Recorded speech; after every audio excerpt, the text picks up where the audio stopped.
अगर ये वीडियो आपको पसंद आया है तो लाइक करना और शेयर करना मत भूलें।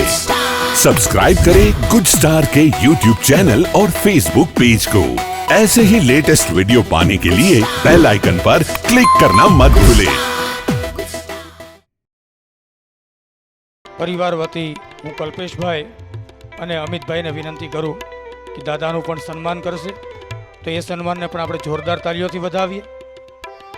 આવો કથા ગંગાની અંદર વિશેષ સમય ન લેતા સુંદર મજાના ભગવાનના લીલા ચરિત્રામૃતને આપણે જોવા છે, ત્યારે ભગવાન શ્રી હરિની ઝાંખીઓ તરફ આપણે જવું છે, ત્યારે બીજી કોઈ પણ વાતચીત ન કરતા પુનઃ આપણા વક્તા મહોદયને એક વખત જોરદાર તાળીઓથી વધાવીએ। આવો જોગી દાદાને વિનંતી કરીએ કે સુંદર મજાની દિવ્ય કથા તરફ આપણે વળી ફરી કથા તરફ આપણે પ્રયાણ કરીએ। એ જ ભાવથી કથા ગંગામાં આપણે સૌ જોડાઈએ। જય શ્રી કૃષ્ણ, રાધે રાધે।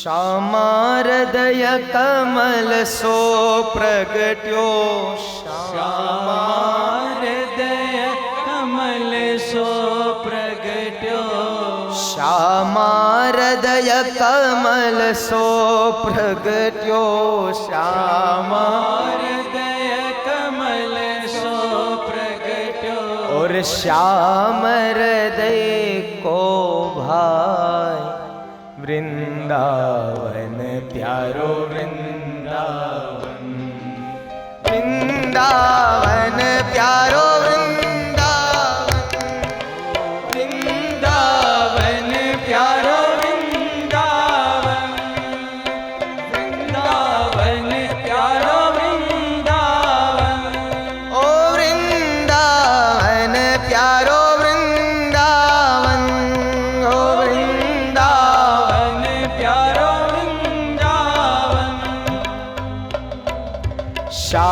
श्यामारदय कमल सो प्रगट्यो, श्यामारदय कमल सो प्रगट्यो, अरे श्यामारदय कमल सो प्रगट्यो, श्यामारदय कमल सो प्रगट्यो, और श्याम हृदय को भाई वृंदावन प्यारो वृंदावन, ओ वृंदावन प्यारो वृंदावन, ओ वृंदावन प्यारो वृंदावन, वृंदावन प्यारो वृंदावन।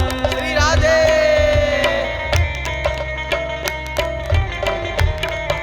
अब 2 મિનિટ માટે ભગવાનનું હરિનામ સંકીર્તન કરીએ। આવો વૃંદાવનની ઓર પ્રસ્થાન કરીએ।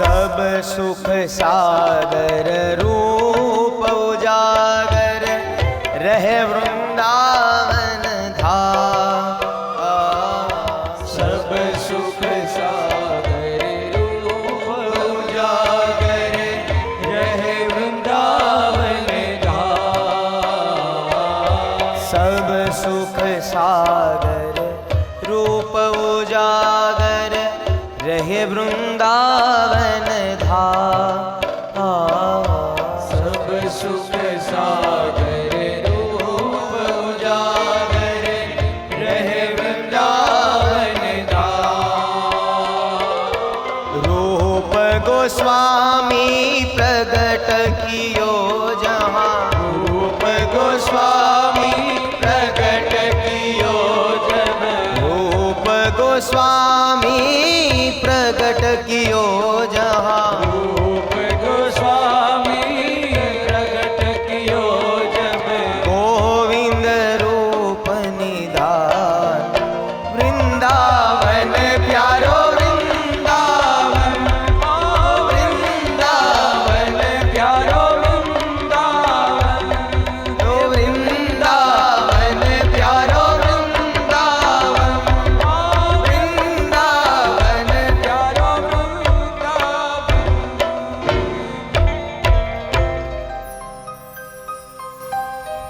શ્યામા હૃદય કમલ સો પ્રગટ્યો શ્યામા કમલ સો પ્રગટ્યો શ્યામ હૃદય કો ભાઈ વૃંદાવન ત્યારો નંદા.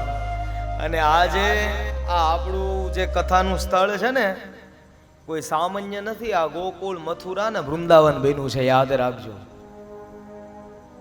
કારણ કે કથાની અંદર જ્યારે વિશેષ વાત તો અમારે આ સકપરિયા પરિવારના અમારા ભૂદેવ શ્રી એટલે અમારા દાદાએ પધાર્યા છે. એકવાર એમને તાળીઓથી વધાવો. પૂજ્ય બાપુ પધાર્યા, માધવદાસ બાપુ પધાર્યા, પૂજ્ય આપણે દીદીમાં પધાર્યા છે. એટલે બધા જ આવ્યા છે. એટલે આજે આ ગોકુળ મથુરા વૃંદાવન થયું છે. અને ક્યારેક ક્યારેક આ ભાગવત કથાની કોઈ ફલશ્રુતિ બીજી કોઈ તમે ન માનશો, પણ ક્યારેક આવા મહાપુરુષો કથામાં આવે ને આનાથી બીજી મોટી ફલશ્રુતિ બીજી કોઈ હોતી જ નથી. બીજી મોટી ફલશ્રુતિ હોતી જ નથી. એટલે સનત કુમારો આવ્યા, સત્સંગ કરાયો, પ્રજાઓ સુખી થઈ અને બધા યજ્ઞ થવા લાગ્યા. યજ્ઞ થયો, વરસાદ પડ્યો અને વરસાદ પાકવાથી અન્નને પણ પાક્યું. કૃષિ સંસ્કૃતિ આગળ કઈ પૃથુ રાજાથી અને એમાં પ્રાચીન બરહી અને પ્રચેતાઓની કથા બતાવવામાં આવી છે. એમાંથી મુખ્ય કથા મનન તમને ક્યાં સ્પર્શે છે? અને ત્યારે મને કહેવા દો કે ભગવાનને પ્રસન્ન કરવા માટેના 3 માર્ગો હોય છે. ઈશ્વરને પ્રસન્ન કરવા માટેના 3 માર્ગો હોય છે. એક તો છે કે સર્વ જીવ ઉપર દયા રાખો. સર્વ જીવ ઉપર દયા રાખો. આ પેલો માર્ગ છે, ભગવાનને પ્રસન્ન કરવાનો માર્ગ. ભગવાનને પ્રસન્ન કરવાનો બીજો માર્ગ એટલે જે કંઈ મળે એમાં સંતોષ રાખો. એટલે આ પરમાત્માને પ્રસન્ન કરવા માટેનો બીજો માર્ગ બતાવવામાં આવ્યો છે. અને એ જ પરમાત્માને પ્રસન્ન કરવા માટેનો ત્રીજો માર્ગ એટલે ઇન્દ્રિયો ઉપર સંયમ રાખો. આ 3 છે. અને જો આ 3 મારા ને તમારા હાથમાં હશે તો એટલું યાદ રાખજો કે આપણે ભગવાનને પ્રસન્ન કરી લેશું. આજની હાઈલાઇટ સમજી લેજો. આજની હાઈલાઇટ છે કઈ તો કે પરમાત્માને પ્રસન્ન કરવા માટેના 3 માર્ગો. અને તમે ઓલી ગૌમુખી મેં તમને લાવવાનું કીધું, માળા હાથમાં રાખવાનું કીધું તું, કેટલાય કોઈ રાખી કે નહીં? કે દાદા બેહીએ ઈ હારું છે એમ કયો ને.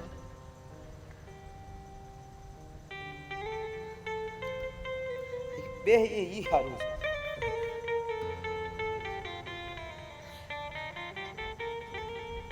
ઈ છે પછી નોટ ને પેન લાવવાનું કીધા હતા. તમને કઈ ગમા સારું લાગે ને પાછા ઉતારજો જીવનમાં.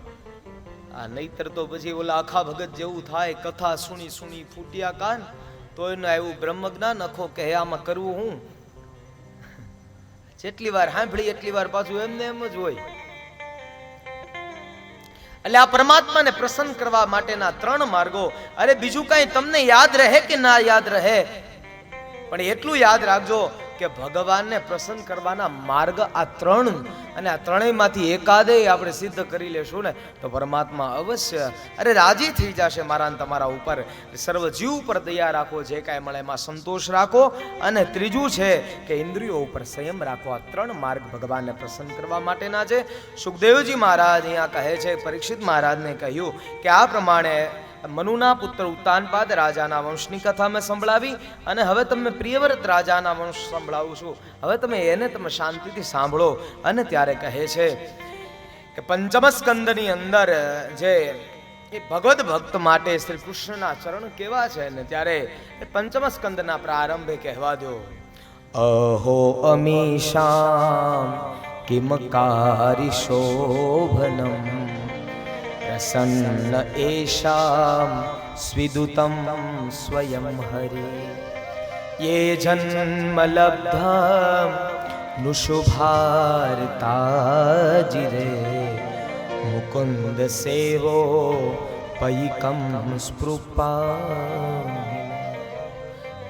ભગવત ભક્ત માટે ભગવાન શ્રી કૃષ્ણના ની કથા સામે સ્વર્ગાદી શુલ્ક એ બધા સુખો છે ને બધા શુલ્ક માનવામાં આવ્યા છે.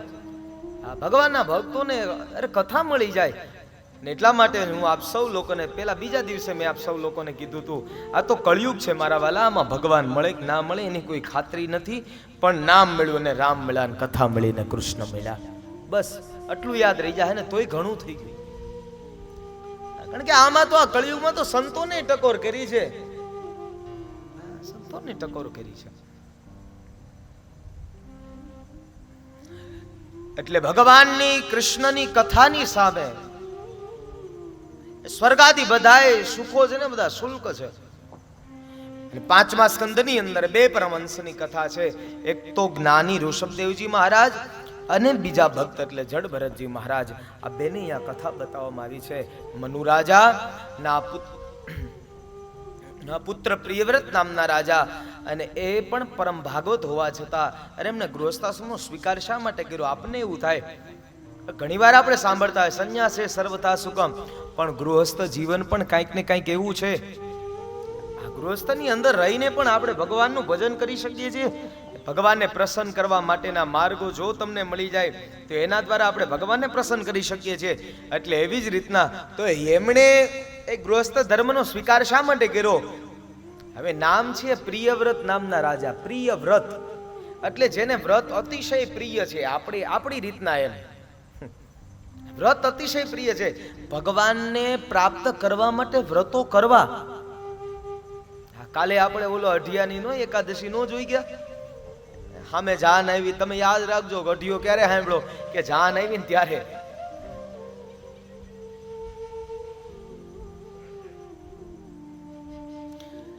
તો આ ગૃહસ્થાશ્રમનો એમણે સ્વીકાર શા માટે કર્યો? તો કે ગૃહસ્થાશ્રમની અંદર પણ ભગવાન મળે છે.